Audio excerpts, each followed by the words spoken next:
Hello everybody, this is Simon with Let's Play Sonic Unleashed. Today we are going to start directly after starting the game, just to show once again as a reminder that every time I start the game, which I usually don't show, you see the world map in its current state with some of the continents already centered and some of them still waiting for us to save them, which is first of all, a very nice detail, and second of all, a nice reminder because next time I'm going to start the game, this is not going to happen, which I find semi-interesting, and maybe you do. Anyway, we are on our way to Rooftop Run Night, but first I'm getting distracted in town as it happens on said way, so we're going to meet Ventus again and speak to him again, and I think I should be nice to him here now, but it's too fun not to be, so I am going to scare him away. But I'm pretty sure that this is nothing permanent and the next time that we do see him, it's going to be fine. And now another thing, while I talk to Ippolita, something that I always miss for some reason. The shop in Spagonia is here. I always run past it and I'm like, shouldn't there be a shop here? Like hours later. My first playthrough I didn't find it at all until it was like, this is weird that this is not here. And the bad thing, quote unquote, about this is that not only do you miss out on some souvenirs, of course, and unique food, you also miss out on the bookshelf, the TV and the gramophone, which you can only get here, which means that for the longest time in my first playthrough, I had no idea what I was even collecting all of these videos and books and movies for. But now we can check them out real quick, shall we? Because, you know, we will be collecting these things, we will be filling the bookshelf, which we can currently see in the background, and it's weird that we had to put another bookshelf in this room, just saying, but also something that I'm going to do occasionally is giving Pickle souvenirs. I'm probably going to keep doing this on camera, because first of all we're getting hints from him, which might be useful, might be not, but also we are getting sun medals, so in case you're like, oh, the total is off, that's why I am doing this. And sometimes, as I said, he's giving interesting tips, sometimes he's giving useless hints, but some of them generally not a bad idea to listen to what he has got to say, and often you get some money, you get some items for it as well. However, you might have noticed that he told us to always rush through the stages as daytime Sonic to get the best score, which is only partly true, as we found out in the last S-Rank video, which I did. Anyway, just a real quick look here. On the bookshelf we can see all of the concept art. This will fill out, of course. You can see all of the people you have talked to with short biographies to flesh out their characters a little bit if you care. I'm not going to do all of this on screen, like, sorry, but play the game yourself if you want to read all of this text.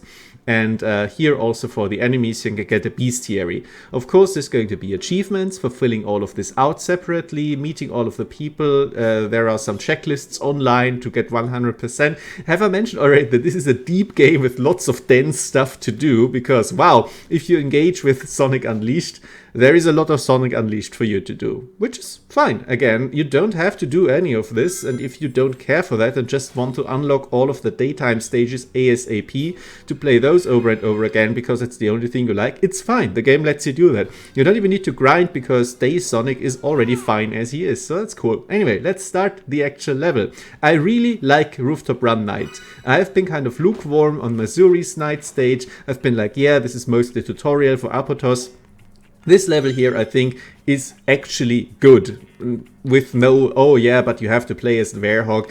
Yeah, sure, of course you do have to play as the Werehog, but I don't think it needs a qualifier. It has a good pacing throughout the stage. It has a good mixture of fighting and platforming. It has some very nice secrets to find. I am actually going to find all of the medals here, assisted by a small look behind the scenes, this being a second try because I flubbed up my saves and had to redo it. I was like, why not re-record it? And now now it looks a lot cleaner. So yeah, I don't know, maybe I should do this more often. Anyway, the newest skill is the bear clap, slap, like that. Not bad, not bad. It's very good as a companion to the other skill, which I just demonstrated, which I like using the X-Scrambler for big groups, and especially if you don't need as much AoE. And it's good as an alternate finisher when I happen to hit the X button 3 times instead of 2 before I can attack. Here is an exploding box. I did press the wrong button to throw it. It's not B again, it is Y to throw it, like with, no, it's X to throw it, sorry.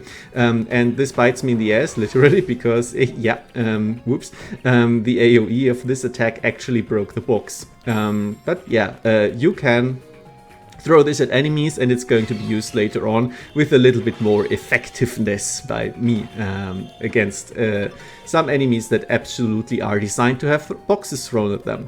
You might also know that there is a lot of small cubby holes here where you can destroy all of these doors to look for stuff that you can see through the windows, which I think is also pretty cool. The doors are relatively consistent in their look, much like they were in Apotos as well, but now they're a bit smaller, but this is what the windows are for, so you can see, hey, there is something. And again, if you do not care to explore everything, if you don't want to get every single medal, every single collectible, then you don't have to do that. This level is a breeze if you don't do that, but I do like exploring a lot. I do want to get all of the stuff eventually anyway, so we are going to check all of these houses out. And I think that is a fair thing to do in general, because it does add significantly again to the pacing of the level, in my opinion. Having a little bit of a breather, a walk around through the very nice city streets at night. Again, this game looks really good, so why wouldn't you want to look at more of it as we go through and actually reach these rooftops here. You can shortcut a little bit here once you have gone up here, so you do have to kill these enemies. I do realize at this point, however, that I never jumped down here. Right, indeed. One of the better but cooler hidden medals in this stage, while I figure out how to actually get off this ledge. Thank you very much. And they put an awkward box here so I can go back up, but that's fine. And we can keep going with the level. However, before we jump down here, there is another little secret up here. And again, I really like the exploration in this level. I do think that they do quite a lot with some nooks and crannies here on the rooftops, and because this is not an end game level, it is still relatively safe jumping around here. It is not it's safe, yeah. It is not a run per se, wouldn't say that. The level is definitely named for the day version, and boy, what a day version it is. It's really good, by the way, look forward to that. But yeah, it's still the wrong button, Simon. It's not B again. Wow, amazing, really good stuff. This was my fault, by the way, because I didn't wait for the targeting reticle to show up. But also, I finally managed to back attack kill an enemy because I managed to actually hit the buttons correctly. Wow, I'm not gonna do that again. And now we can see that you can pick up enemies that you knock over and use them like this against other enemies, which is really good. I am not good enough at the combat system to constantly engineer this. There are for sure combos that consistently knock down enemies, so then you can pick them up and throw them at other enemies. But when it does happen, you should look for these opportunities and then do that. By the way, this is an attack that these enemies can do. The very basic ones, I think they can't. They have to have a weapon or something, or I have just killed them too fast so far. But it is actually quite damaging attack that you probably should be far away from, or, as I did, block it. And I'm getting better at using the blocks. There is definitely some opportunities where it's like, it's a very good idea to hit the block button occasionally. Excuse me while I try to faff around here a little bit. This room makes me suspicious. Is there really nothing else to pick up? No, there is not. As I said, I get all of the medals here. There's 2 ways to go here in these narrow streets here. And again, I do appreciate they could have put another encounter here, and we're like, okay, so this is slightly different because it's much harder to dodge stuff in here, but they didn't, and it's a restraint that I appreciate. They're also not redoing a puzzle from the first level, Apotos, where you would have to jump on these stones, put them down to, for example, get on the balcony. There's nothing like that here. Again, it's a thing that I appreciate. This level feels fresh, even though we are once again basically running around in a city at night, and I don't think that this is at all the same as Apotos' Windmill Isle Act. Night Act.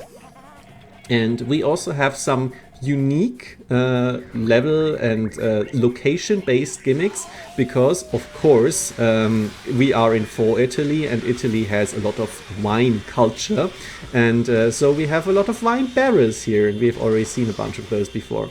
By the way, if the enemy is blocking, use a launcher. I'm also getting better at that. Just took me a bit, and it's like, that's the last enemy, maybe I can just kill him with the unleash mode. No, sadly not. However, I did pick up an extra damage power up, so this here is still a breeze, very nice. And once again, if you wait for the enemy to fall over, you can grab him, not critical attack him like I just did, and use him as projectile against other enemies, which is really cool and also really efficient. Like these guys off screen, they just died. Really nice. Another power up, and we now see why I was talking about wine barrels, because not only are they in the next room, this one here is suspiciously placed to actually be extremely important for our progress. We have to do this. It's pretty cool that it rolls down here. It's not like amazing or anything. It's like we push a button and stuff happens. And here I don't like these enemies spawning in, to be quite honest. It feels like we have had a bunch of enemy waves already in this room. It's like, why do we keep having enemies spawn in here? It doesn't really add anything.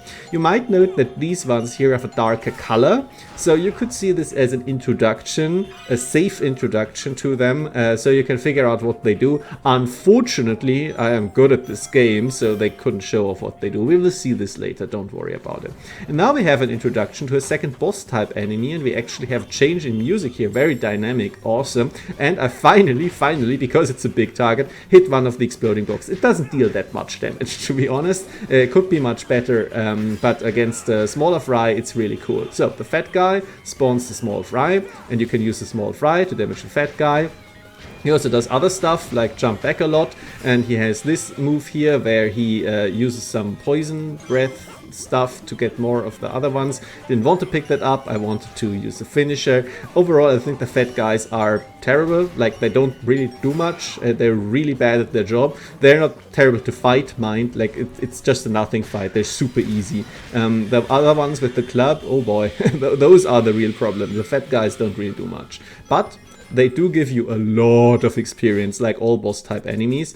Enough for me to go like, you know what, I think we should upgrade here, because I got 10 levels, they are burning a hole in my pocket. Let's just go here, put a little bit more in strength. Now it's getting really expensive, by the way, so you can really see how they wanted you to focus on different skills instead of just pumping strength and health all the time, because skills are much cheaper, and it's like, it's a clear sign in my opinion. Just realized what we have now. This is now a new aerial attack. I try to do it sometimes. It seems a little bit because it just doesn't hit enough times, and I have to remember what is something that I rarely do, to deliberately press the jump button again at the end of an aerial combo. So I don't know. It's a bit of a strange input. It is kind of effective if you do hit an enemy, but I prefer to just hit Y over and over again. Or grab the enemy, slam him down. Anyway, enough about that, and we reach the next corridor. Here we actually have to be a little bit careful, because once we reach a certain point, there is a gate going to be closed behind us, and we can no longer explore and, for example, hit up these storefronts. As we just saw, there is more houses to explore, like in the first part of the level. And that means that if I, for example, that is something that happened in the first time I recorded this level, want to keep using the unleash meter, run further along the level to make sure that I can hit a few more enemies with while I'm still in the super mode, then another door will close behind me, can't get back, and that's that for all of the stuff that I could pick up here, like for example this videotape. So usually we're going to find out what the actual contents are, which seem usually pretty random, to be honest, at the end of the level. But there is much more stuff hidden here. We have 2 more doors. I'm still trying to figure out why they actually need like 5 hits. I mean, I could use a 5-hit combo. Eventually I start doing that, but it always feels like it's just too much. Like, let me destroy it in 3 hits? Like, what's the problem with that? One single combo should be enough, in my opinion. A basic combo, or even less. If I have already identified that I can destroy this door, then this is the puzzle. It's done. It doesn't do anything but waste my time. It's one of these things where I'm just like, yeah, I don't know. And you know why they did it? because God of War did it again. God of War, however, usually had these while archers were shooting at you, for example, and you had to balance dodging the arrows, blocking the arrows, and destroying the doors. While there is no opposition, it's a bit... and also doors gave you a little bit of upgrade experience in God of War, and they don't do here. Because we only get unleashed shoes when you destroy stuff, but not even the doors. They don't give unleashed shoes. Anyway, this is the gate that I was talking about, that blocked progress the first time I was here and was like looking at it dumbly, but no, you can't go back, which I don't like. I don't know why they did that. It's like, oh no, now I'm locked in with these enemies. Whatever shall I do? But the fact that they are spawned relatively far away from each other will now give them the opportunity to actually do something, and we're going to see what the brown colored enemies do. I do like that color scheme, by the way.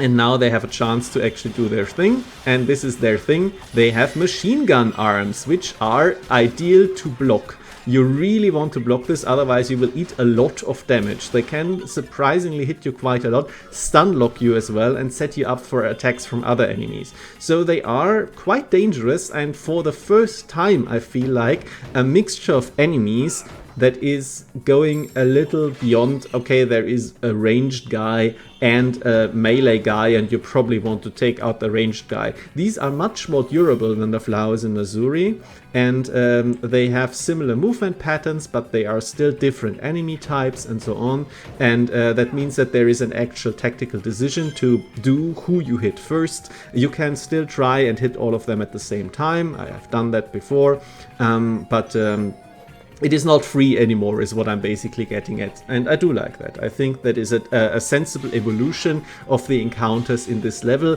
and another reason for why I do think it does keep staying fresh throughout, even though it does give you a bunch of fights.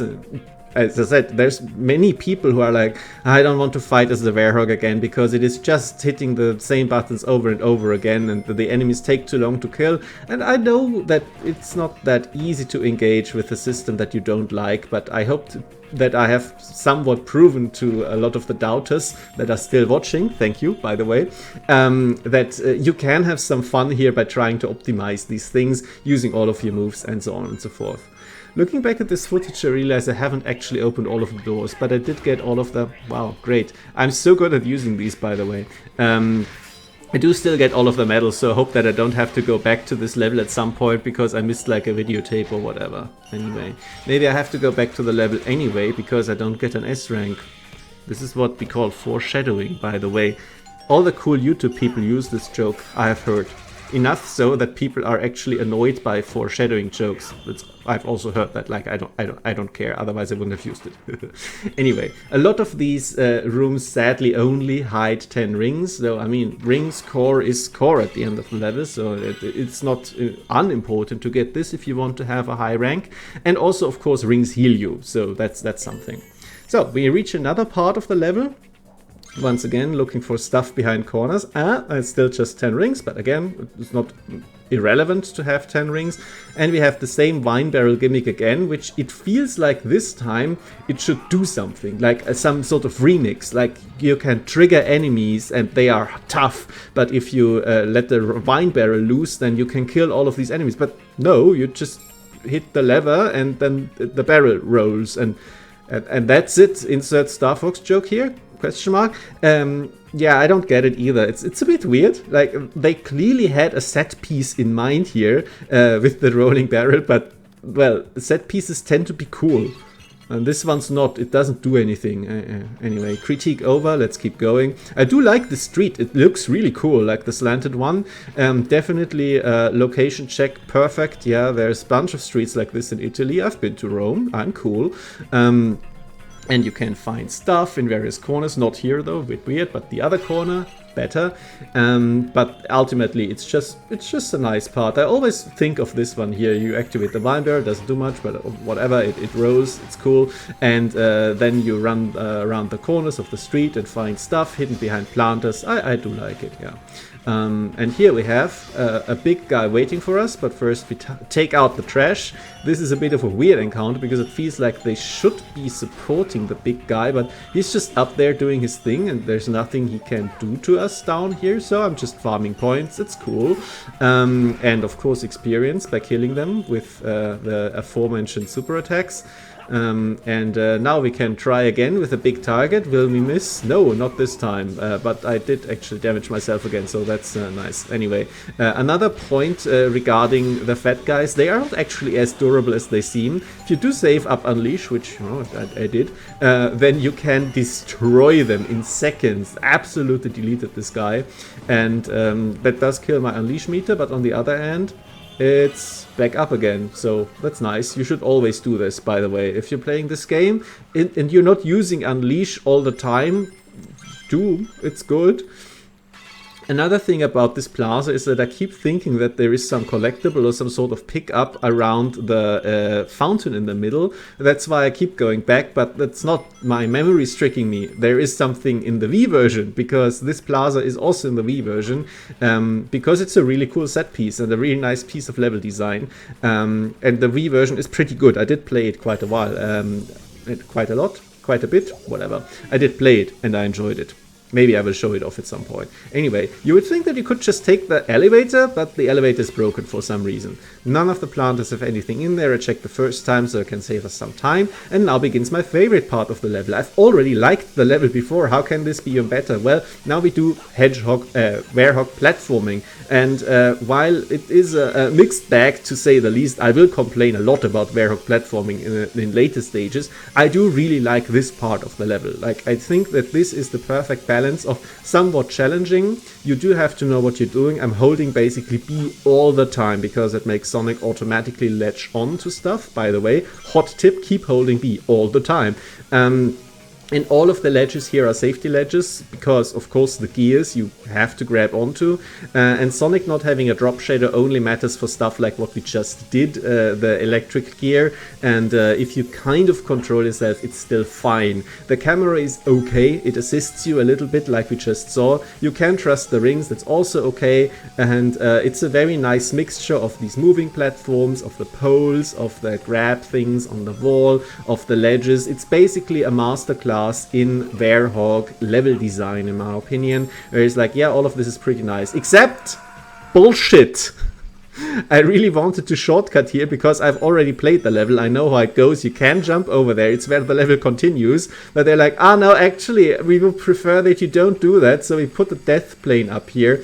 I don't think that it's necessarily malice that they want you to not do that shortcut, but rather there is a problem with vertical levels, and I get that. Vertical levels are really annoying because if I fall down here, I'll probably fall down like all the way to the bottom, and it's easy to fall down here because, you know, you get hit by those rotating saws they installed in this clock tower for some reason, and then it's really annoying to get back up, especially because, like, if you don't want to kill yourself deliberately, and how would you, right? There is no instant death here, then the checkpoint halfway up doesn't help you in any way, because, like, how do you respawn at a checkpoint if you don't die? And that's why they keep putting all of these kill planes in here, so if you do fall down, you will actually respawn at the checkpoint. That's nice and all, but it didn't fall down. That's why I'm mad about it, right? I did not fall anywhere. I just tried to shortcut. But I think I just touched the death plane that is above me, that would kill me if I fall down here, for example, before I reach the whole bottom. And basically also simulating that, yes, this is a pretty high fall. I don't know what happened here,